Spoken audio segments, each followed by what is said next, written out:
Now, the body of a 7-year-old Port St. John's boy has been found. He was swept away while trying to cross a flooded river. A number of homes in the area have also been destroyed.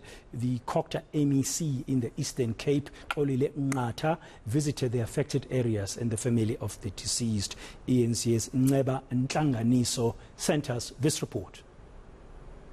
Thandolwethu Ngidi and his older brother were making their way to school on Tuesday. This despite their grandmother's instruction to stay at home due to the heavy rains.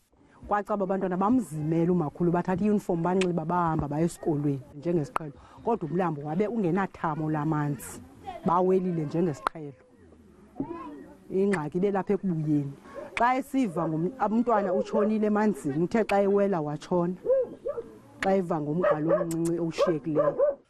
Jesus describes Thandolwethu as intelligent and helpful.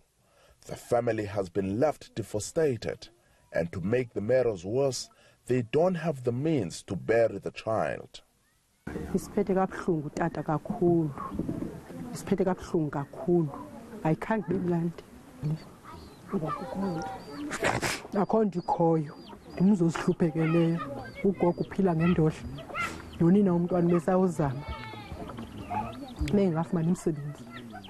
After the news broke, a Lutengene village headman, Vabaza Maklai, summoned men to search the body. Xa sifikayo phaya njengoba sikhangela saba ngathi xa sisithi njengoba sihamba sichebetsha sikhangela kwendawo zinqubileyo sihambe amanzi afika atshayise ekoneni.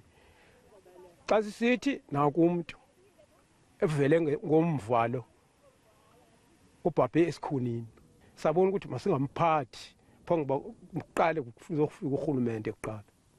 Cocta MEC Xolile Ngata visited the Ngidi family. One family has lost a child who could not jump a stream, and wish to take this opportunity to convey our condolences to the family. The family is still not sure how and when the boy will be buried. Nceba Ntlanganiso, Port St. John's, Eastern Cape.